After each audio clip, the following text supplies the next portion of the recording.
Metaverse या M20 या ये M कॉइन, इसके बारे में कौन सा? अच्छा, नहीं, मेटावर्स तो एक मतलब मेटावर्स का मीटर से लेना देना नहीं है। मेटावर्स एक टेक्नोलॉजी है एक तरह से। हाँ, इसके बारे में आपने सर जावेद भाई, आपको तो मैंने बताया आपको तो बताया। महेश भैया, मैं इसलिए पूछ रहा हूँ ना, थोड़ा सा मेरे को उस लेवल से स्टार्ट करना पड़ेगा, इसलिए थोड़ा सा बेसिक साइज लिखा रहता है, एक्सेल है, ये है, वो है। छोटा बड़ा होने की चांस की, हर कंपनी का साइज पैक्ट अलग अलग होता है, तो छोटा बड़ा होने के चांसेस है। मेटा में क्या होने वाला है, हम खुद मेटावर्स में वीआर स्पेक्स जो होते हैं ना, जैसे मॉल वगैरह में आजकल बच्चे गेम्स में यूज हो रहा है, लेकिन आने वाले समय में हम इसको रियल में अपने घर पे यूज करने वाले हैं। जैसे आज स्मार्टफोन हर घर में ना, वैसे वीआर स्पेक्स हर घर में होंगे, और हमको उसको पहन के ना मेटावर्स, एक डिजिटल दुनिया जो कि एक इस दुनिया से अलग है बट हूबहू ऐसी है, और उसमें इमोशंस, फीलिंग्स, इंटरेक्शंस बिल्कुल वैसे होंगे जैसे आज हो रहे हैं। जैसे आज हमने कॉन्फ्रेंस मीटिंग यहाँ बुलाई है, यहाँ पर हम सब लोग अपने घर से आए, लेकिन मेटा होने के बाद हम केवल स्पेक्स पहनेंगे और इस मीटिंग में यहाँ पर अटेंड हो गए। ये इस तरह की टेक्नोलॉजी आने वाली है, बल्कि आ गई है, अब इसको यूज केस आने वाला है। बस मतलब हम इसको कैसे जितनी जल्दी यूज कर पाए वो आने वाला है। तो बहुत सारे लोगों ने, जैसे फेसबुक ने अपना नाम मेटा कर दिया, सुना ही होगा आपने, फेसबुक के नीचे है ना मेटा लिखा रहता है, मेटा लिखा है। तो मेटा का मतलब क्या है, फेसबुक ने अनाउंस कर दिया कि मेटावर्स जो है ना, उस पे मैं आने वाला हूँ, यानी कि मैं जैसे इसको इस पे लीड कर रहा हूँ, है ना, इस जो अभी जो करंट प्लेटफॉर्म जो चला रहा है वो, बट उससे एडवांस जो मेटा वाला ना, उस पे वो लीड करने की कोशिश कर रहा है। जैसे फेसबुक, माइक्रोसॉफ्ट, गूगल, सारी कंपनियां होड़ में लगी हुई है, हमारी मीथर भी उसमें लगी हुई है, जिसका मैं आज प्रमोशन के लिए आपके पास आया। तो मेटा में क्या होने वाला है, अमेजोन से हम जो सामान आज देख के बुलाते हैं, वहां पर हम उस जगह जाकर के खुद पहन के चेक करेंगे। मतलब वहां पर जो साइज रखा है उसको हम खुद पहनेंगे, चेक करेंगे, और उसका जो पेमेंट है वो क्रिप्टो करेंसी में वही लेन देन करेंगे, और डिजिटली दुनिया से बाहर आ जाएंगे, और फिजिकली वो प्रोडक्ट हमारे घर पे डिलीवर होगा। मतलब सोचिए कितना बड़ा यूज केस है। ये तो एक चीज बताइए, और भी चीजें, इसके अलावा भी एक चीज है। आपको वाइफ के साथ शॉपिंग करने के लिए जैसे जाते हुए ना, घर पे वाइफ बोलती है शॉपिंग करने चल रहे हैं, तो एक्चुअली हमारा क्या यूज है, हमारा तो यूज इसलिए कि केवल पैसे देना, मोस्टली ज्यादा यूज क्या है हमारा, पैसे दे दो भैया, तुमको जो लेना है ले। लेकिन मेटावर्स आने के बाद ना, हम डिजिटली उसके साथ हो सकते हैं, वाइफ के साथ शॉपिंग पे जा सकते हैं, और फिजिकली हम अपने ऑफिस में रहेंगे। ऐसी पॉसिबिलिटी है, पॉसिबिलिटी क्या हो गई है, ऐसा उसका यूज केस आने वाला है। तो वो जो जैसे आज हम फिजिकली जहां पे जाते हैं ना, मेट्रो पे जाते हैं, शॉपिंग करते हैं, जो चीज देखते हैं, सिलेक्ट करते हैं, तो वो आप वीआर एक्सपीरियंस के थ्रू वाइफ के साथ जाकर के कर सकते हैं, या अकेले भी जाके कर सकते हैं। वहां पर जो प्रोडक्ट सेलेक्ट करेंगे वो फिजिकली आपके घर पे डिलीवर हो जाएगा। यानी वो दिन दूर नहीं कि हम अपने ऑफिस में बैठ के वीआर स्पेक्स पहन के ऑर्डर करेंगे और घर पहुंचने से पहले वो सामान हमारे घर पे डिलीवर हो जाएगा। इस तरह का यूज केस है इस क्रिप्टो इंडस्ट्री का, मतलब इस मेटावर्स का। और भी चीजें हैं, एजुकेशन मेटावर्स पे आ रहा है। बच्चों को जो आज हम पढ़ाते हैं, स्कूल में कहानी सुनाते हैं कि ऐसा हुआ था, ताजमहल ऐसा बना था, उसमें इतने लोग लगे थे, ऐसा बना था, ऐसा हुआ था, इतने लोग मर गए थे। बहुत सारी चीजें हम जो सुनाते हैं, जो इतिहास है, वो वहां पर खुद बच्चे वीआर स्पेक्स पहन के वहां पर जाकर के वो खुद बनता हुआ देख सकते हैं ताजमहल। मतलब सोचिए आप। और वहां पर जैसे व्हाट्सएप आज ना चाहते हुए भी हम हमारी जीवन का हिस्सा, हर एक घंटे में हमको व्हाट्सएप यूज करना पड़ता है, तो उसी तरह से ना मेटावर्स हमारी लाइफ का एक हिस्सा बनने वाला है। अपने को उसको यूज करना ही पड़ेगा। सबसे बड़ा यूज केस क्या है? टाइम। मेटावर्स का यूज केस हम जाने या अनजाने, या चाहते या ना चाहते हुए भी हमको उसको यूज करना पड़ेगा। हम एक दिन को 5 दिन का काम एक दिन में कर सकते हैं, 60 साल की जिंदगी में हम 200 साल का काम करके जा सकते हैं। तो उसी तरह से पैसे कमाने की स्पीड पे हो जाएगी। इमेजिन कीजिए, जो मैं बोल रहा हूं उसको अपने थॉट से इमेजिन कीजिए तो टाइम बचाने के लिए, टाइम सबके पास कम है, एक ही दिन के अंदर हम यहाँ से दुबई होके आ सकते हैं, एक ही दिन के अंदर हम अमेरिका में मीटिंग कर सकते हैं, एक ही दिन के अंदर हम पाकिस्तान जा सकते हैं, एक ही दिन के अंदर हम दिल्ली में है, एक ही दिन के अंदर बेंगलोर में है। ये सारे एक दिन के अंदर इतने सारे प्रैक्टिकल लाइफ में तो पॉसिबल नहीं है, लेकिन VR एस्पेक्ट्स के थ्रू पॉसिबल है। यानी बिजनेस केवल हम अपनी एरिया, लोकेलिटी यहाँ तक नहीं सीमित होकर कि हम पूरे वर्ल्ड में कर सकते हैं। ये इसका बड़ा यूज केस है, टाइम सेविंग एक बड़ा यूज केस है, तो समय बचेगा सबका। तो ये यूज केस, इसमें जो लेन देन होगा, जो जैसे आप व्हाट्सएप यूज कीजिए फ्री है, लेकिन ये फ्री नहीं रहेगा। इसमें जो भी आप इसका परचेजिंग करेंगे, जो भी यूज कर, जितना टाइम स्पेंड करेंगे, वो सारे क्या है, अपने को उसकी पेमेंट जो है ना वो लगेगी। पेमेंट किस में लगेगी? क्रिप्टो करेंसी में लगेगी। जो भी क्रिप्टो करेंसी आपके पास है, आपके पास बिटकॉइन है, इथेरियम है, सोलाना है, एम कॉइन है, बहुत सारी ब्लॉकचेन्स है। 22 लाख क्रिप्टोज है पूरी दुनिया में अभी जो चलन में है। 22 लाख क्रिप्टो करेंसी है। 22 लाख क्रिप्टो करेंसी में से ब्लॉकचेन बेस्ड क्रिप्टो करेंसी कितनी है, वो गूगल पे देखेंगे तो करीब 72 के आसपास आएंगे। मतलब वैसे तो 1000 के आसपास आएंगी, लेकिन जो फेमस है वो 72 है, 73 के आसपास है।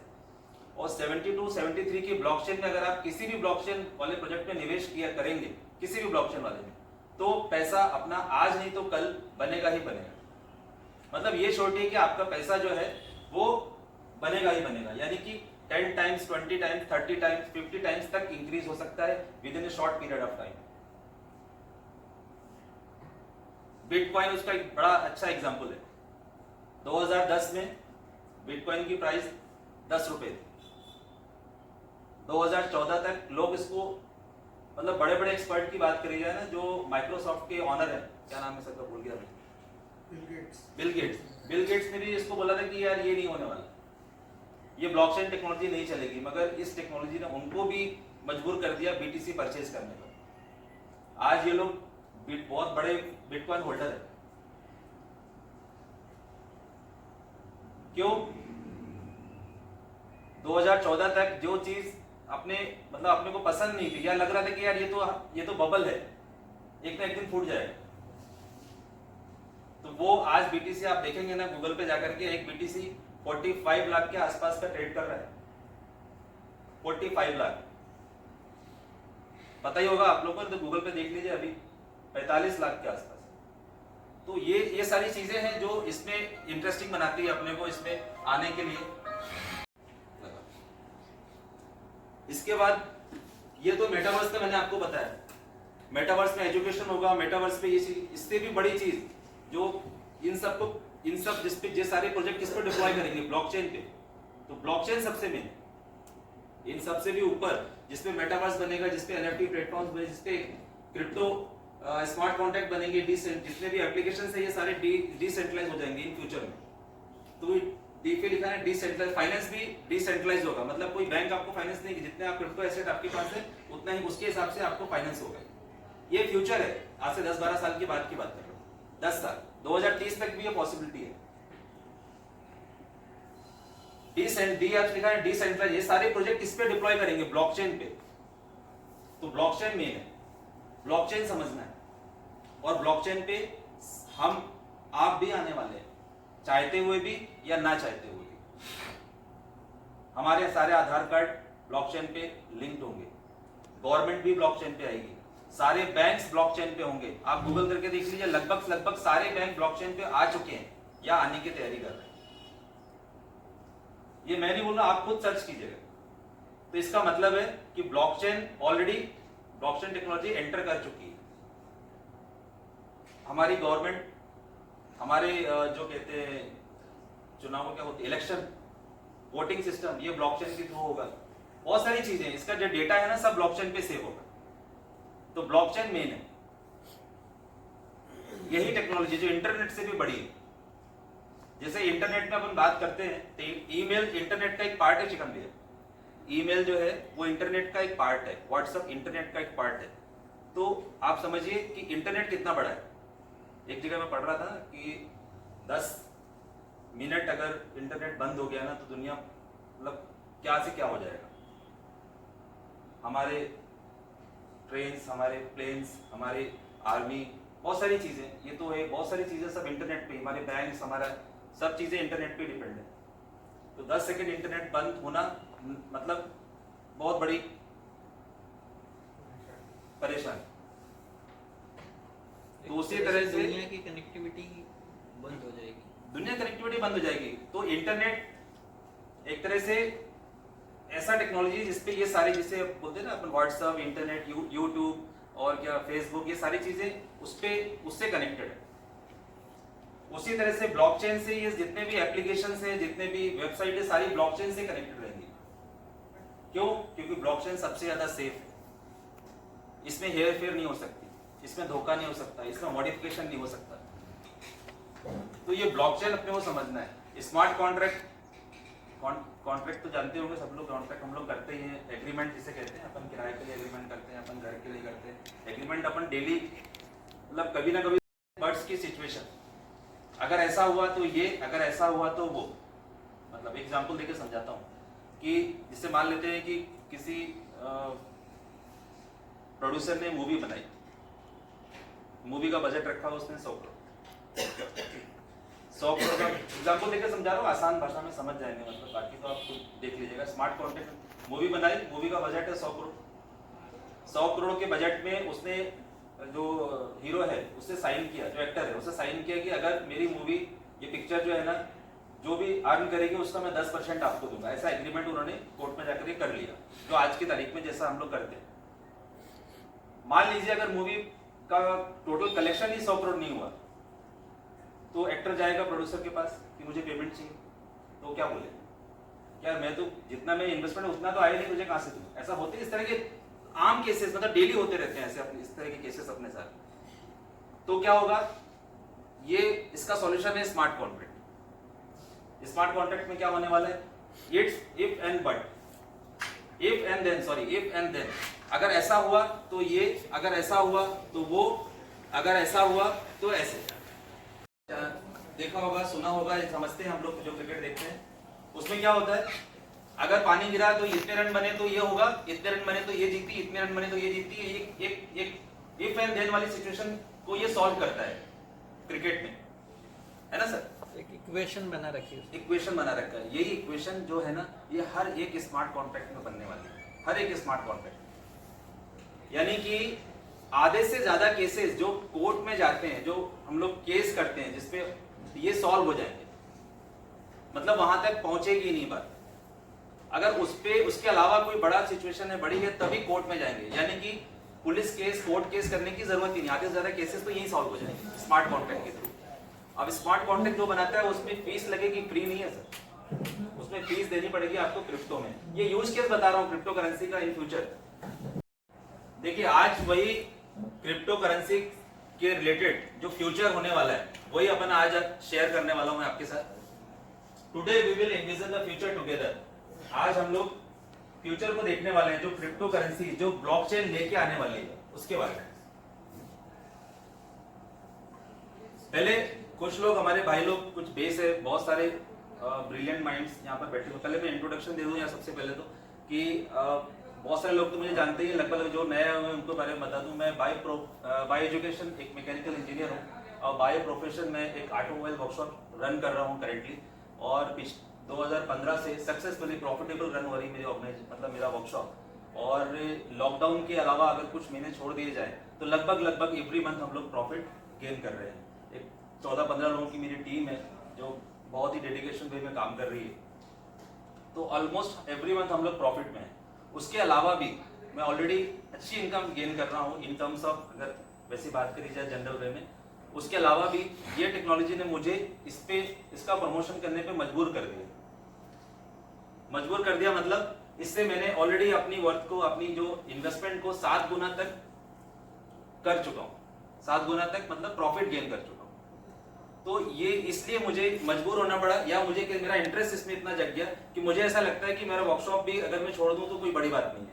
इतना ज्यादा मैं इससे अटैच्ड हो गया हूँ, इतना ज्यादा मुझे इंटरेस्ट आ गया है। पिछले 1 साल से मैं क्रिप्टो के बारे, प्रोजेक्ट के बारे में, अलग अलग प्रोजेक्ट के बारे में रिसर्च कर रहा हूँ, समझ रहा हूँ, पढ़ रहा हूँ। तो कुछ नॉलेज मुझे हुआ है जिसको मैं आपके साथ शेयर कर रहा हूँ इस क्रिप्टो इंडस्ट्री को लेकर के।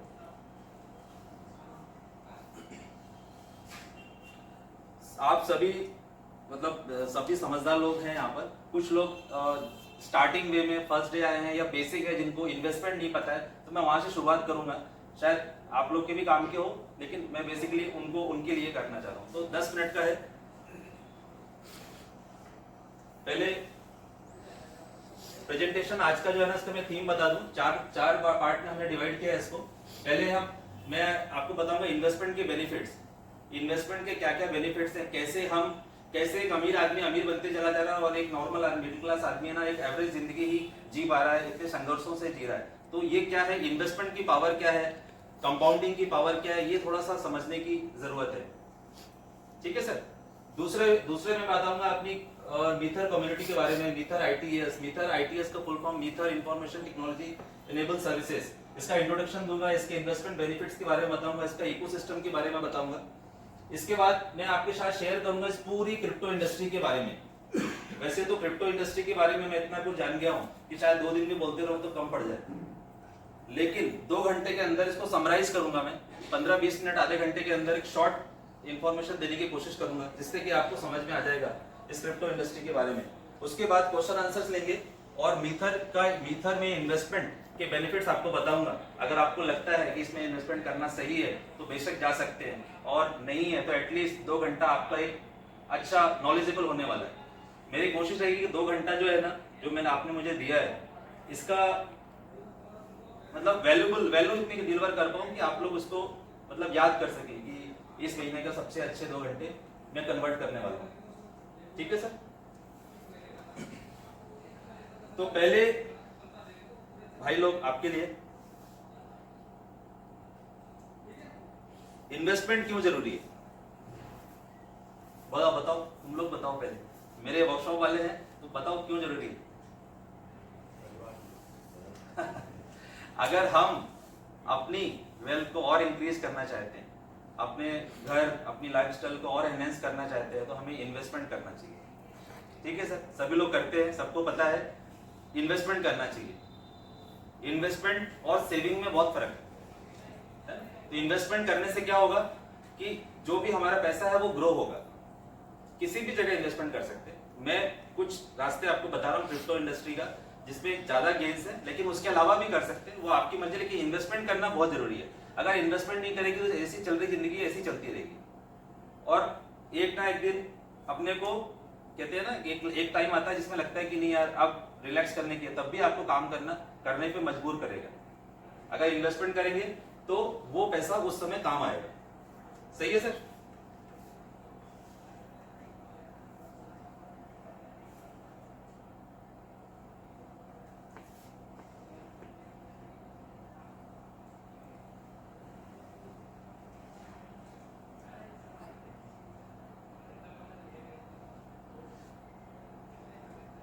सेविंग और इन्वेस्टमेंट, ये तो पता है, सेविंग करने से कुछ पैसे मतलब सेव होते हैं, लेकिन उसके बाद सही जगह इन्वेस्टमेंट करने से पैसे बढ़ते हैं। इन्फ्लेशन क्या होता है पहले तो बता दो। शादा बताओ, तुमको तो बताया मैंने। इन्फ्लेशन, फिरदौस भाई इन्फ्लेशन समझते हैं ना सब सर? मेरे ख्याल से सभी लोग समझते हैं। बोलो फिरदौस भाई कुछ। इन्फ्लेशन का मतलब होता है महंगाई एक तरह से।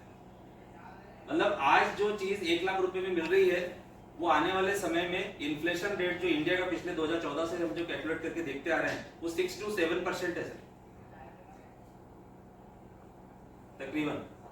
सर आप तो फाइनेंस से हैं, सही बोल रहा हूँ सर मैं? हाँ। 6 to 7% इन्फ्लेशन रेट है। तो इन्फ्लेशन रेट मतलब 1 लाख रुपए जो आज हमारे पास है, वो अगले साल 1 लाख रुपए में जितनी चीजें हम आज खरीद सकते हैं ना, वो अगले साल 1,07,000 रुपए में खरीदेंगे, उसके अगले साल 1,14,000 में खरीदेंगे। इन्फ्लेशन रेट इस तरह से बढ़ रहा है। और हमारी अगर हम इन्वेस्टमेंट नहीं करेंगे तो जो सैलरी जैसे बढ़ रही है, महंगाई भी बढ़ रही है, फिर सैलरी बढ़ रही, महंगाई बढ़ रही। तो आप देखेंगे ना, आप कोई चीज करने का सोचेंगे, जैसे प्लॉट की बात करी जाए, आपने देखा होगा ना, प्लॉट खरीदने जाते हैं 10 लाख रुपए का था, हम सोचते हैं अगले साल लेंगे, पैसे इकट्ठे करके लेने जाते हैं, पता चलता है कि 15 लाख का हो गया। तो ये क्या है, इन्फ्लेशन के कारण हो रहा है। महंगाई बढ़ रही है हर साल। तो हमें क्या करना है, इन्फ्लेशन को बीट करना है, यानी कि अपनी इन्वेस्टमेंट इतनी रखनी है कि हम इन्फ्लेशन को बीट कर पाए। अगर इसमें करने में सफल हो पाए ना, तो यकीनन बड़ा पैसा बना पाएंगे।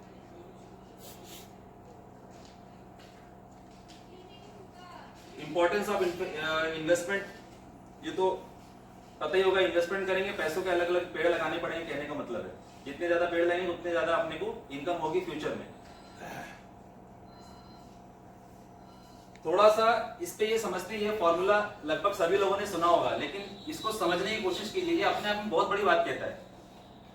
अगर आप बिजनेस करते हैं तो केवल ये फॉर्मूला अपने बिजनेस में लगा दीजिए, आपको पता चल जाएगा कि आपको कितनी मार्जिन पे काम कर रहा है। सप्लाई वर्सेस डिमांड, अगर डिमांड बहुत ज्यादा है और सप्लाई कम है तो प्राइस क्या होगा, इंक्रीज हो जाएगा। सही बोल रहा हूं?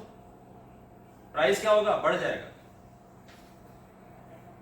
अगर इसका अपोजिट करते हैं, अगर सप्लाई ज्यादा हो गई और डिमांड नहीं है मार्केट में तो क्या होगा, प्राइस कम हो जाएगा। तो supply versus demand, crypto currency में क्या है, सप्लाई लिमिटेड है। प्लॉट्स के रेट क्यों बढ़ रहे हैं? प्लॉट्स के रेट क्यों बढ़ रहे हैं? क्योंकि सप्लाई लिमिटेड है और डिमांड ज्यादा है, पॉपुलेशन ज्यादा हो रही है, जमीन लिमिटेड है, इसलिए प्लॉट के प्राइस बढ़ते जा रहे हैं। और भी चीजों में कंपेयर कीजिए आप इस फॉर्मूले को।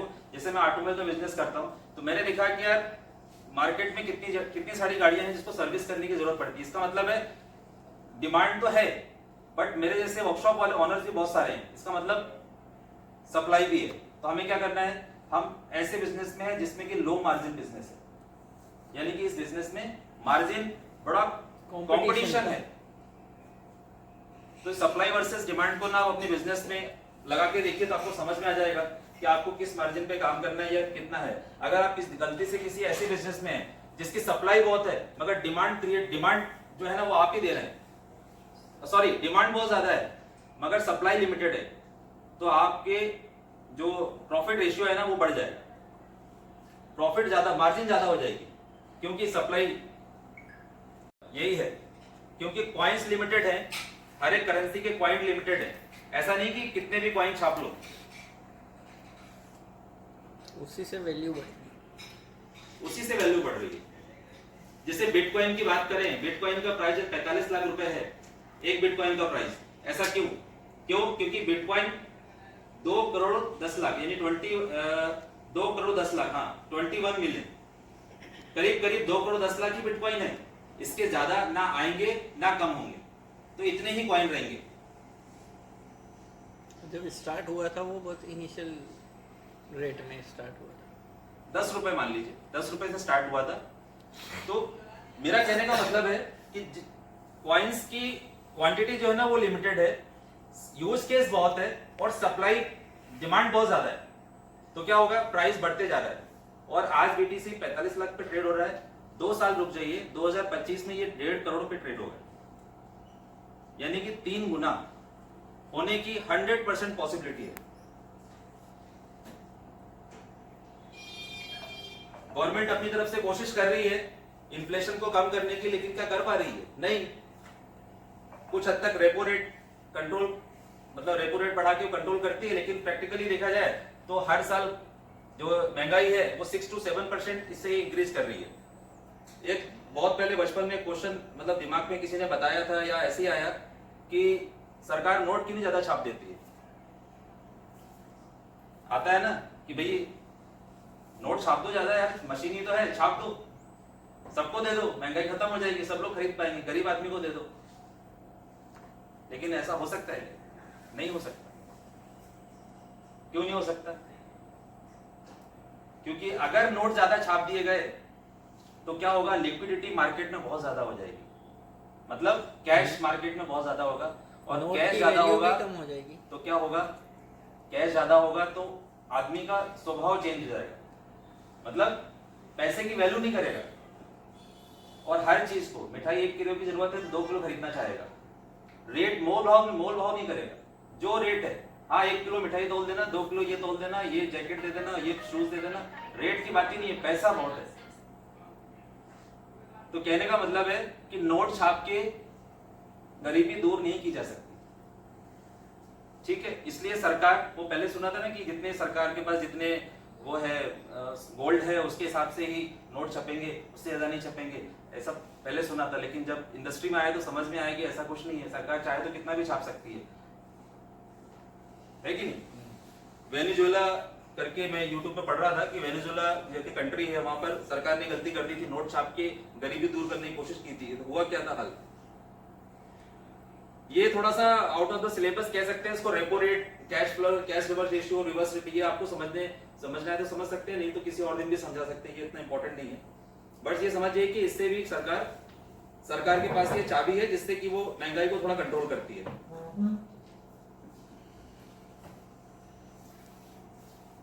एक डेटा आपके साथ शेयर करूंगा, थोड़ा सा समझना इसको ध्यान से। मतलब इस डेटा अपने आप में बहुत कुछ कहता है।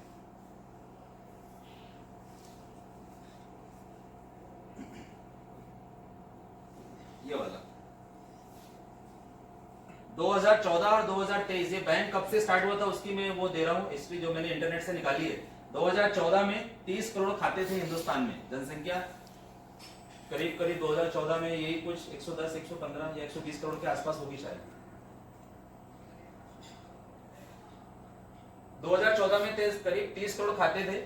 1.3 अरब जनसंख्या थी और 30 करोड़ बैंक के खाते थे। इसका मतलब है सरकार जितने भी ट्रांजैक्शंस हो रहे थे ना, इसका हिसाब किताब ज्यादातर बिजनेस कैश में हो रहा था। कैश में होने से क्या हो रहा था कि सरकार को टैक्स नहीं मिल पा रहा था।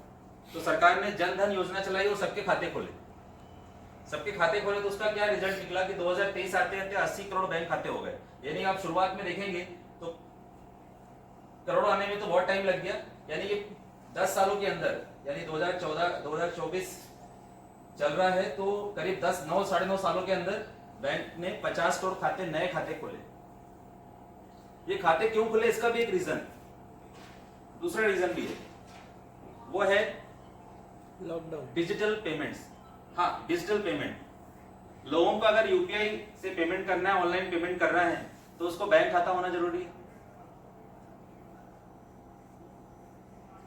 सही है सर? तो बैंक खाते में ट्रांजेक्शन करना है, यूपीआई पेमेंट के थ्रू ट्रांसफर करना, तो खाता होना चाहिए, इसलिए बैंक खाते बहुत ज्यादा खुले। तो आप देखेंगे ना, मोबाइल बैंक यूजर जो है ना 2016-17 में 2.65 थे, वो 2023 आते थे 83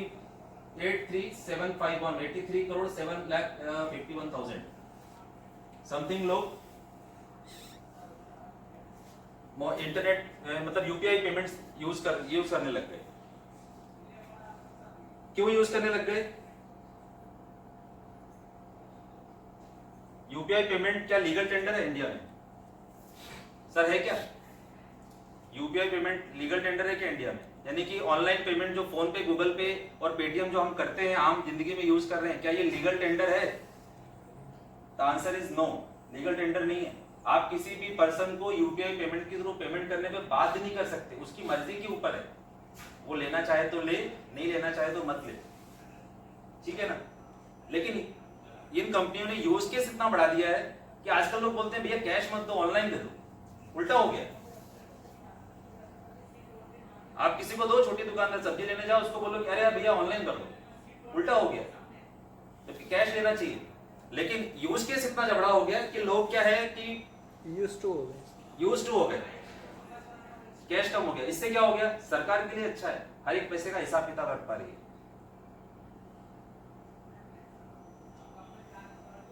हर एक पैसे का हिसाब किताब रख पा रही है। ये वेनेजुएला का मैंने एक फोटो शेयर किया, $1 की कीमत इतने रुपए के बराबर हो गई, ज्यादा नोट छाप के। ऐसे पाकिस्तान में भी, श्रीलंका में, पाकिस्तान में, ऐसी बहुत सारी कंट्रीज में इस तरह के 2-3 केसेस मैंने सुने हैं इस तरह के, जहां पर ऐसा किया और गरीबी दूर करने की कोशिश की गई। आप समझते हैं अपन क्रिप्टो करेंसी के बारे में कि क्रिप्टो करेंसी की जरूरत क्यों पड़ी? ठीक है, समझ में आएगा भाई लोग। इन्वेस्टमेंट करना है, छोटा करो या बड़ा करो, इन्वेस्टमेंट जरूरी है अगर अपनी वेल्थ को और इंक्रीज करना है। तो पिक शेयर कर रहा हूं आपके साथ, ये अपने को क्लियर कट इंस्ट्रक्शन दे रहा है, समझ में आ रहा है क्लियर कट की। पहले अपन बार्टर सिस्टम यूज करते थे, चीजों के बदले चीजों का लेन देन करते थे। उसके बाद गोल्ड आ गया, गोल्ड में लेन देन करने लगे, फिर मेटल कॉइन्स में लेन देन करने लगे, फिर उस मेटल कॉइन्स हेवी थे, बहुत सारी प्रॉब्लम्स आई, तो लोग पेपर मनी पे आ गए। पेपर मनी की जगह फिर प्लास्टिक कार्ड ने ले ली, प्लास्टिक कार्ड की जगह पे इलेक्ट्रॉनिक मनी जिसको हम यूपीआई, एनईएफटी या इस तरह के पेमेंट्स जो यूज करें इसकी जगह ले ली। इलेक्ट्रॉनिक पेमेंट्स हम ज्यादातर आज इलेक्ट्रॉनिक पेमेंट करने लग गए हैं। बट क्या ये अंत है? क्या ये एंड है? नहीं, इसके ऊपर भी नेक्स्ट स्टेप है, वो है क्रिप्टो करेंसी। क्रिप्टो करेंसी, क्योंकि यूपीआई पेमेंट से हम लेन देन पेमेंट ट्रांसफर करते हैं यूपीआई के थ्रू, तो मैक्सिमम लिमिट क्या है? शायद 1 लाख या 2 लाख ऐसी कुछ है। कितना है सर? 1 लाख 99,000 नहीं, अभी बढ़ा दिया है, 5 लाख हो गया यूपीआई पे इसी महीने। अच्छा, इस महीने से 5 लाख हो गया। अभी तक 2 लाख था मैंने सुना था। 2 लाख। ठीक है सर, फाइनेंस में है तो सर को ज्यादा इन्फॉर्मेशन है, मैं भी कुछ सीखूंगा इनसे, लेकिन फाइनेंस से कुछ क्वेश्चन होंगे तो अपन सर से पूछेंगे सर आज के दिन। तो 5 लाख तक सर का कहना है कि 5 लाख तक पेमेंट हम यूपीआई के थ्रू कर सकते हैं, लेकिन 5 लाख के ऊपर क्या? 5 लाख के ऊपर क्या? अगर 5 लाख से ज्यादा पेमेंट करना है तो कहां से करेंगे? जाहिर सी बात है करेंगे, लेकिन उसमें बहुत सारे पैसे अपने कट जाते हैं। जैसे आज हमें कोई 50 लाख रुपए अमेरिका भेजना है तो उसमें बहुत सारे बॉर्डर्स आ जाएंगे, मीडिएटर्स आ जाएंगे, जिससे अपना पैसा कम होकर के उनको मिलेगा। मुझे नहीं पता कितना मिलेगा, लेकिन कम होता है, चार्जेस ज्यादा कटते हैं, वो शायद आपको पता होगा। एक तरह से हवाला ही बोल दो। एक तरह से हवाले ही बोलो। हाँ। कि अगर आपको इंदौर से मुंबई पैसे भेजना है, आपको 2 लाख रुपए भेजना है, तो उसको 2-10 भेजना पड़ेगा, तो वहाँ उसे 2 लाख रुपए मिलेगा। हाँ, बट ये भी आप देखेंगे ना, क्रिप्टो के थ्रू अगर सामने वाला क्रिप्टो करेंसी एक्सेप्ट करता है, जैसे आप यूपीआई एक्सेप्ट कर रहे हैं, अगर आप भी बीटीसी एक्सेप्ट करते हो, अगर मान लो मुझे आपको 10 लाख रुपए देने हैं, तो अगर आप बीटीसी को समझते हैं, एक्सेप्ट करते हैं, उसकी वैल्यू को समझते हैं, तो आप मेरे से बीटीसी में पेमेंट ले सकते हैं ना। हमारी फाइनेंस मिनिस्टर श्रीमती निर्मला सीतारमण, उन्होंने क्रिप्टो करेंसी को बोला है कि ये लीगल टेंडर नहीं रहेगा इंडिया में। अभी क्रिप्टो करेंसी इंडिया में लीगल टेंडर नहीं है, जैसे यूपीआई पेमेंट ये इस तरह से है, वैसे लीगल टेंडर नहीं है। मतलब इसको हम चीजों के खरीद बेचने में इस्तेमाल नहीं कर सकते, लेकिन एज ए डिजिटल एसेट आप इसको रख सकते हैं। मतलब इसको खरीद के रखा जा सकता है, जैसे हम प्लॉट खरीद के रखते हैं, जैसे हम सोना खरीद के रखते हैं, जैसे हम गोल्ड या बहुत सारी और चीजें जो वैल्यूएबल है उसको हम रखते हैं, जो एसेट खरीद के रखते हैं। एसेट समझ गए ना, एसेट वर्ड यूज कर रहा हूं तो सभी लोग समझ गए जावेद भाई।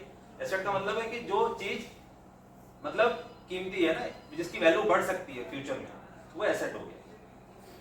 लायबिलिटीज, जिसकी खरीदने के बाद वैल्यू घटती है, वो लायबिलिटीज हो गई। तो एसेट में जो है ना, तो हम जैसे हम एसेट खरीदते हैं, प्लॉट हमें पता है, सोना हमें पता है, और भी चीजें हमें पता है, तो उसी तरह से ये एक एसेट है,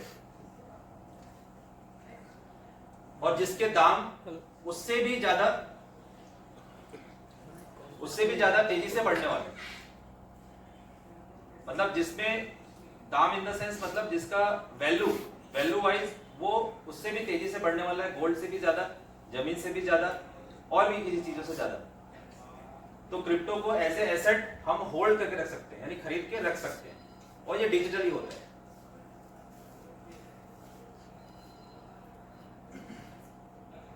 तो नेक्स्ट क्या है? Crypto currency. हमें क्रिप्टो करेंसी पे आना पड़ेगा, क्रिप्टो करेंसी को रखना पड़ेगा। क्यों रखना पड़ेगा? क्योंकि अगर हमें अपना टाइम बचाना है, जो मैंने प्रोजेक्ट यहाँ डिस्कस लिखे हुए हैं, अगर हमें एनएफटी प्लेटफॉर्म पे कुछ परचेजिंग करनी है, कुछ सेल करना है, तो हमें क्रिप्टो करेंसी में करना पड़ेगा। अगर हमें स्मार्ट कॉन्ट्रैक्ट यूज करना है तो क्रिप्टो में पेमेंट करना है। अगर हमें मेटावर्स यूज करना है तो क्रिप्टो में पेमेंट होगा, लेन देन होगा। यानी आने वाले समय में बहुत सी ज्यादा ऐसी चीजें जिससे हम यूपीआई कर रहे हैं ना, उसी तरह से बहुत सारी ऐसी चीजें जिसको हमको क्रिप्टो में ही परचेज करना इजी रहेगा, और वैल्यू बढ़ती है क्रिप्टो कॉइन की।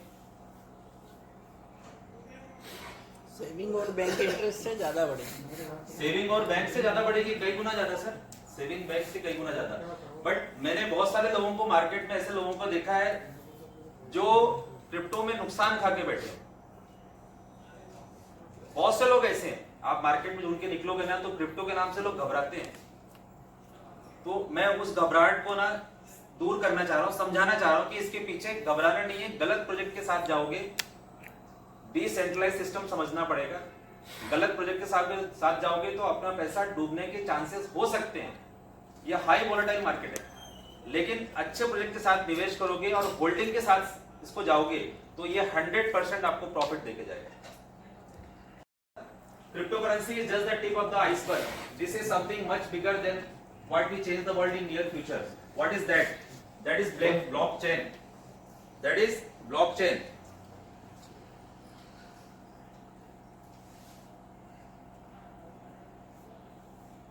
क्रिप्टोकरेंसी का जो लेन देन होगा, इसका जो डेटाबेस होगा, जहां पर ये सेव होगा, वो कहां पे होगा? ब्लॉकचेन पे होगा। हर ब्लॉकचेन का एक नेटिव कॉइन होता है, हर ब्लॉकचेन का एक कॉइन होता है, नेटिव कॉइन, जिसको नेटिव कॉइन कहते हैं। जैसे बीटीसी, उसकी ब्लॉकचेन का नेटिव कॉइन हो गया बीटीसी, है ना। जैसे मीथर कम्युनिटी का नेटिव कॉइन क्या हो गया? M coin. ऐसे अलग अलग प्रोजेक्ट जिनका एक कॉइन रहता है, जिसको नेटिव कॉइन कहते हैं। तो हमें नेटिव कॉइन में किसी भी प्रोजेक्ट के साथ जाएंगे ना तो प्रॉफिट देके जाएगा।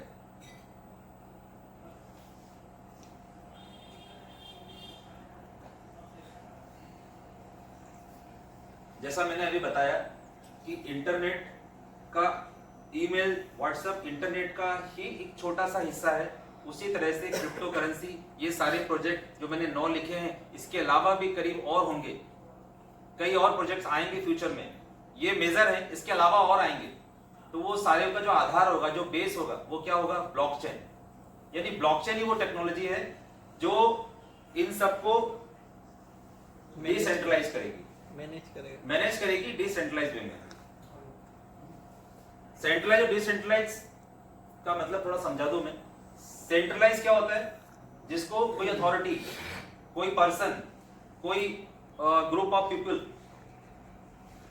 एडजस्ट करते हो, मतलब उस पर कंट्रोल रखते हो, उस पर कंट्रोल रखते हो, तो वो हो गया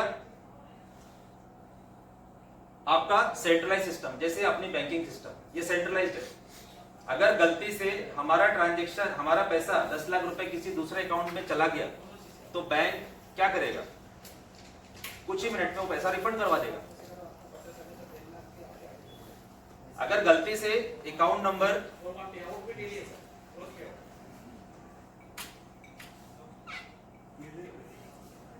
अगर गलती से सेंट्रलाइज सिस्टम में क्या होता है, गलती से पैसा अगर दूसरे अकाउंट में चला गया तो बैंक को पावर है उसको पैसा रिफंड कराने की, तो वो पैसा आपका रिफंड करा देगा।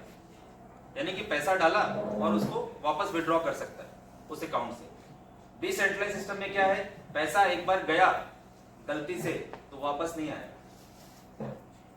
यानी नेग्लिजेंसी इज नॉट अलाउड, मतलब नॉट अलाउड। क्रिप्टो करेंसी में एक अंक की मिस्टेक अलाउड नहीं है। पैसा डिसेंट्रलाइज सिस्टम है, मतलब इसका कोई मालिक नहीं है, एक ब्लॉकचेन ही इसको कंट्रोल कर रही है और उसी पे ही सारे ट्रांजैक्शंस हो रहे हैं, वही सब चीज रेगुलेट कर रही है, मैनेज कर रही है। तो पैसा एक बार एड्रेस, जो एड्रेस होता है, जैसे हम ईमेल सेंड करते हैं ना, ईमेल पे एड्रेस गलत गया तो क्या होता है कि कोई दिक्कत नहीं, लेकिन यहाँ पर फंड इन्वॉल्व है तो यहाँ पर गलती की गुंजाइश नहीं है। आप उस पैसे को के जिम्मेदार खुद होगे, क्योंकि यहाँ पर क्या होता है कि आइडेंटिटी रिवील नहीं होती है, किसका पैसा किसने किसको भेजा ये पता नहीं चलता है। तो बहुत सारे लोग मार्केट में मिलेंगे जिनका पैसा खोया है, ये डूब गया है, वो इसका सही नॉलेज नहीं था इसलिए पैसा डूबा है, या उन्होंने आगे रह करके इसमें ट्रांजैक्शन करने की कोशिश करी है बगैर समझे, तो वो पैसा चला गया है, वापस नहीं आएगा। इवन ब्लॉकचेन खुद भी वापस नहीं ला सकती, ये मीथर कंपनी भी वापस नहीं ला सकती। अगर एम कॉइन आपने गलत एड्रेस पे भेज दिया तो वो वापस नहीं आएगा।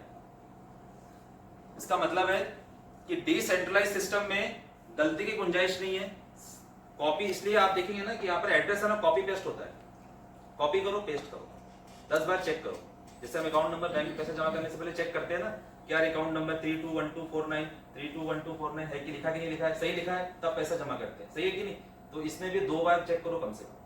वो सब मैं बताऊंगा, इसमें ट्रांजैक्शन कैसे करते हैं, कैसे पैसा लगाना है, कैसे विड्रॉ करना है, कैसे एक्सचेंज पे जाना है, कैसे बाय करना है, कैसे यूएसडीटी खरीदना है, वो सब मैं आपको बताऊंगा।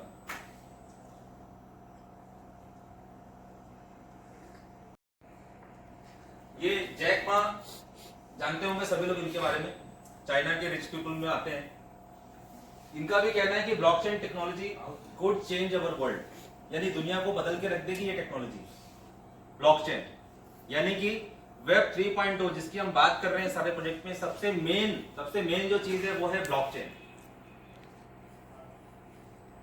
ठीक है, मैच गया।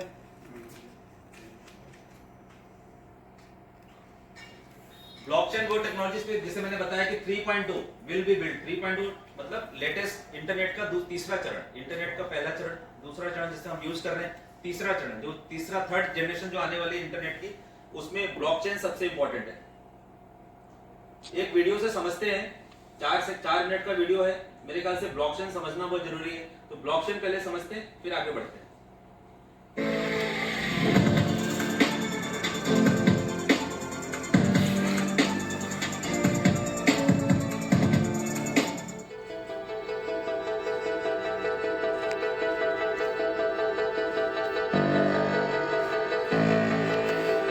याद है कुछ सालों पहले जब एक रात 8 बजे अचानक से वक्त बदल गए, जज्बात बदल गए। कितने टाइम तक हमें एटीएम के बाहर लंबी लंबी कतारों में खड़ा होना पड़ा, नोट्स बदलने के लिए बैंक के चक्कर लगाने पड़े क्योंकि 500 और 1000 के नोट्स बंद हो गए थे। अब उस समय की परेशानी को आप और मैं बहुत अच्छे से जानते हैं और जाहिर है कि तब से हम हर तरीका आजमाते हैं कि उस सिचुएशन में वापस ना जाना पड़े। मगर अगर उस समय हम ब्लॉकचेन टेक्नोलॉजी यूज कर रहे होते तो शायद उतना नुकसान नहीं सहना पड़ता। नमस्कार, स्वागत है आपका जी के डिजिटल शो पर। मैं हूं पलक यादव और आज हम बात करेंगे क्रिप्टो करेंसी के एक बहुत अहम पहलू पर जिसका नाम है ब्लॉकचेन। अब क्रिप्टो तो हम समझ गए, मगर ये सवाल आपके मन में जरूर आया होगा कि आखिर जितनी भी क्रिप्टो से होने वाली ट्रांजैक्शंस हैं, उनका रिकॉर्ड कैसे रखा जाता है या उन्हें सिक्योर कैसे किया जाता है, या जो हमने क्रिप्टो के डिसेंट्रलाइज्ड होने की पिछले वीडियो में बात की थी, आखिर वो कैसे पॉसिबल है। इस सब का एक ही जवाब है ब्लॉकचेन। ब्लॉकचेन एक बड़ा सा बटा हुआ डेटाबेस है जो हजारों लाखों कंप्यूटर्स पे शेयर होता है और ये सारे कंप्यूटर्स आपस में कनेक्टेड होते हैं। आसान भाषा में कहें तो जैसे एक दुकानदार अपने पास एक रजिस्टर बना के रखता है ना कि कितना राशन आया, कितना बिका, ठीक वैसे ही ब्लॉकचेन एक डिजिटल रजिस्टर की तरह होता है। अब वैसे तो ब्लॉकचेन का कई सेक्टर्स में इस्तेमाल हो सकता है, मगर ये हाल ही में सबसे ज्यादा पॉपुलर हुआ क्रिप्टो करेंसी से होने वाली ट्रांजैक्शंस के लिए। वैसे तो ब्लॉकचेन एक एक्सपेरिमेंट के तौर पर 1991 में आया था, मगर इसका इस्तेमाल शुरू हुआ 2009 में जब बिटकॉइन आया। जी हाँ, कुछ सुना सुना लगा।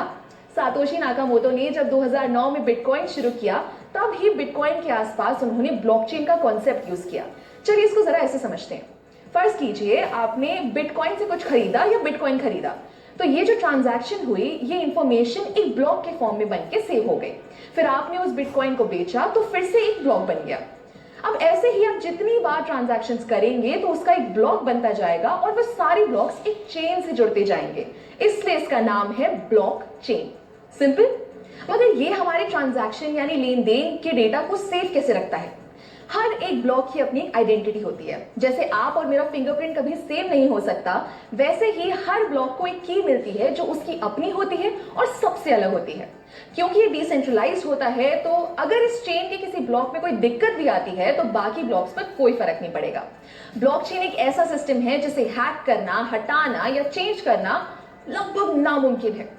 दोस्तों, मानो या ना मानो, ब्लॉकचेन का फ्यूचर बहुत बड़ा है और इसका इस्तेमाल लगभग हर जगह शुरू होने का टाइम दूर नहीं है, क्योंकि इसके बहुत से फायदे हैं। जैसे नंबर 1, क्योंकि डिस्ट्रीब्यूटेड है और इसमें स्टोर्ड जानकारी किसी लाइब्रेरी या सरकारी दफ्तर की तरह एक जगह नहीं रखी जाती, इसको संभालने या मेंटेन करने के लिए किसी मिडिल मैन की जरूरत नहीं है। दूसरा, ब्लॉकचेन एकदम ट्रांसपेरेंट है, यानी आप और मैं कभी भी इसको एक्सेस कर सकते हैं और अपनी ट्रांजैक्शंस पर नजर रख सकते हैं, जिससे फ्रॉड के चांसेस बहुत कम हो जाते हैं। तीसरा, ब्लॉकचेन पर हर इंफॉर्मेशन को बहुत आसानी से ट्रेस किया जा सकता है, यानी पुरानी से पुरानी ट्रांजैक्शन को भी हम देख सकते हैं। चौथा, ये टेक्नोलॉजी एकदम फास्ट है। हर चीज का लिखा हुआ रिकॉर्ड बनाने में बहुत टाइम और मेहनत लगती है, मगर वही जानकारी को अगर ब्लॉकचेन के जरिए सेव करें तो वो बहुत आसानी से और बहुत जल्दी हो जाएगा। और आखिरी, जैसे मैंने पहले भी बताया कि ये बहुत सेफ है, तो आप टेंशन फ्री होकर इसका इस्तेमाल कर सकते हैं। क्या आपको पता है, बहुत से भारतीय बैंक ने इस ब्लॉकचेन टेक्नोलॉजी को ऑलरेडी यूज करना शुरू कर दिया है, जैसे ई-केवाईसी के लिए, ई सिग्नेचर के जरिए ऑनलाइन डॉक्यूमेंट्स या कागजात वेरीफाई करने के लिए, कमर्शियल लेटर्स बनाने के लिए इत्यादि। हमारी प्लानिंग कमीशन यानी नीति आयोग ने भी ब्लॉकचेन पर व्हाइट पेपर पब्लिश कर दिया है, जिसमें ई गवर्नेंस को लेकर इसके इस्तेमाल की बात की गई है। एक मजे की बात बताऊं, 2010 में पहली बार फ्लोरिडा के एक आदमी ने 10,000 बिटकॉइन से 2 पिज्जा खरीदे थे। और आज एक बिटकॉइन की अगर कीमत लगभग 15 लाख रुपए है तो अनुमान लगाइए 10,000 बिटकॉइंस की कीमत क्या होगी। ऐसे ही आपको क्रिप्टो की दुनिया की मजेदार बातें बताते रहेंगे।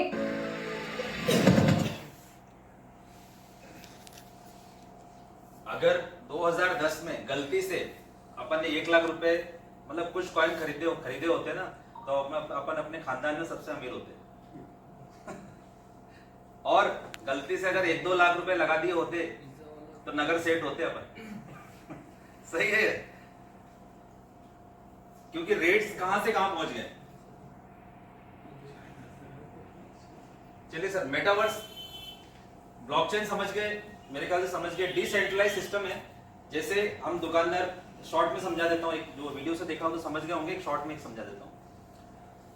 जैसे हम दुकान पे गए, किराने की दुकान पे सामान लेने के लिए, दुकान वाला क्या करता है, ये लिया, साबुन लिया, चावल लिया, ये लिया, फलाना लिया, हिसाब रखता है। हिसाब कौन रखता है? वो रखता है, आपको नहीं देता। अब उसने क्या किया कि वो ऑनर है उस खाते का, वो चाहे तो मैनिपुलेट कर सकता है, चाहे तो चेंज कर सकता है ना।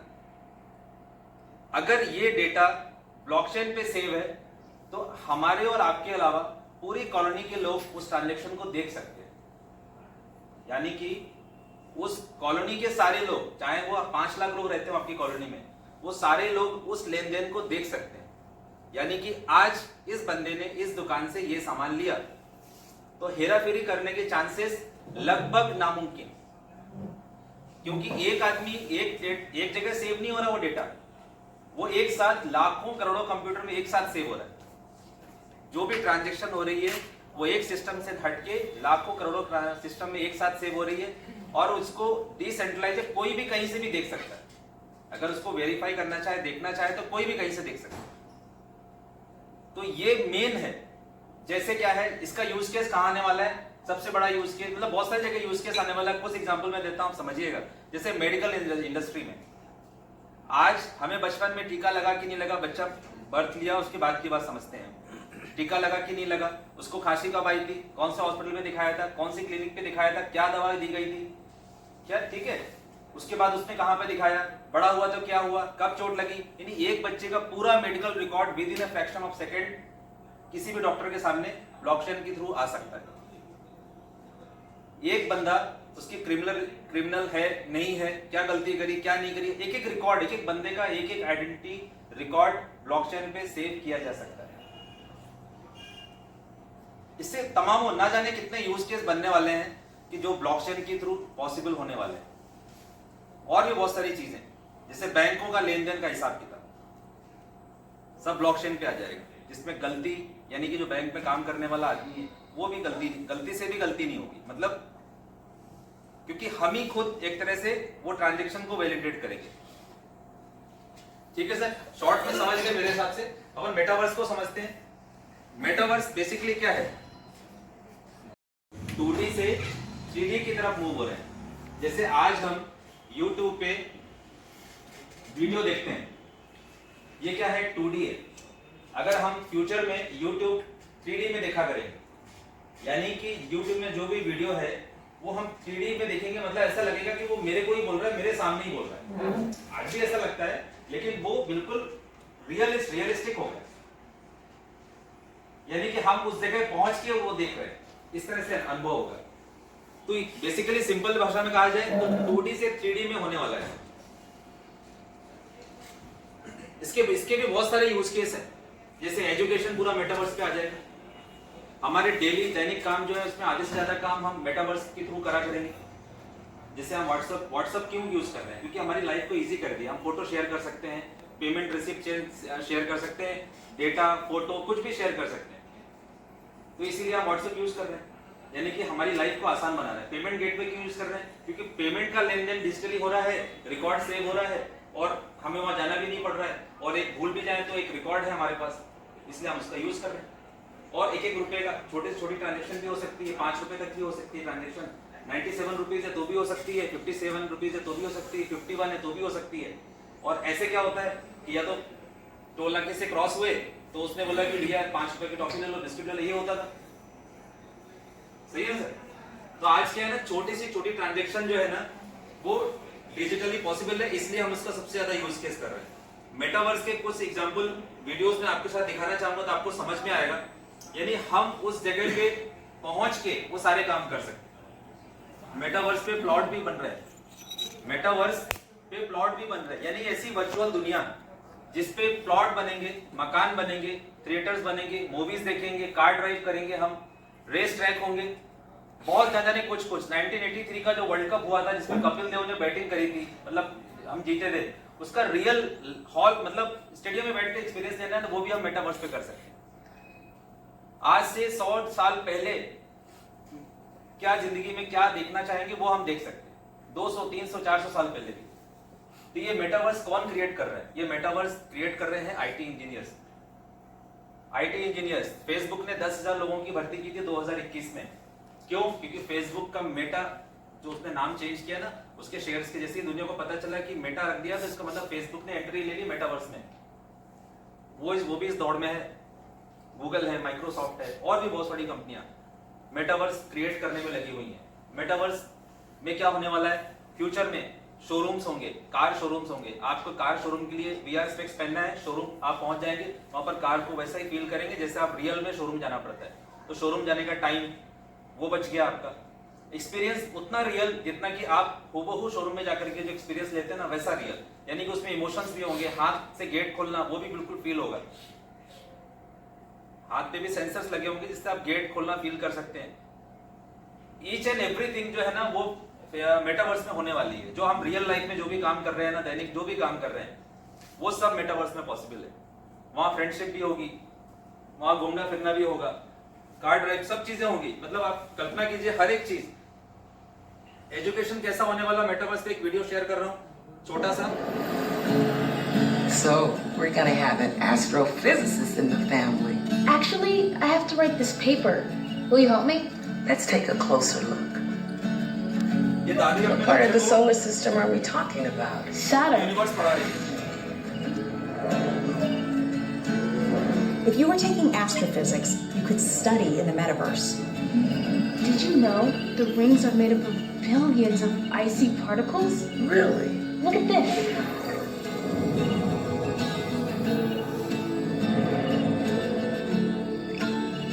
You ready to do that paper now, right? Yeah.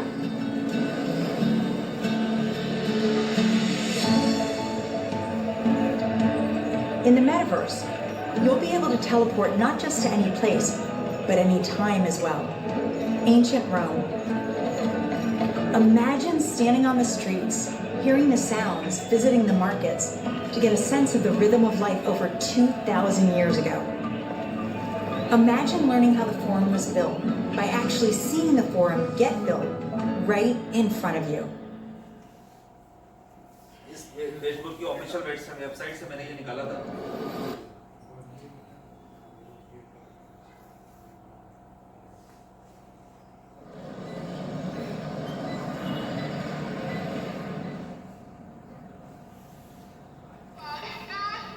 ये अपने घर पे बैठी Imagine your best friend is at a concert somewhere across the world.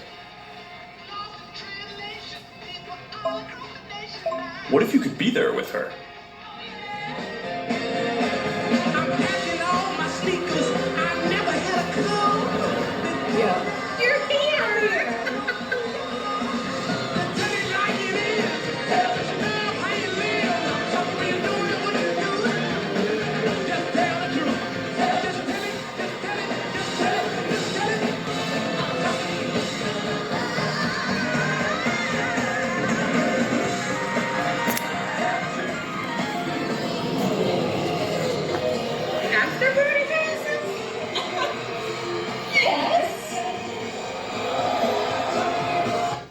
ये वीडियो ऑलरेडी आपको YouTube में मिल जाएगा, मैंने वहीं से निकाला है, तो आप उसको देख लीजिएगा। ऐसे बहुत सारे वीडियोस आपको मिल जाएंगे YouTube पे, जो Facebook है, ऐसे और भी। Imagine your best friend is at a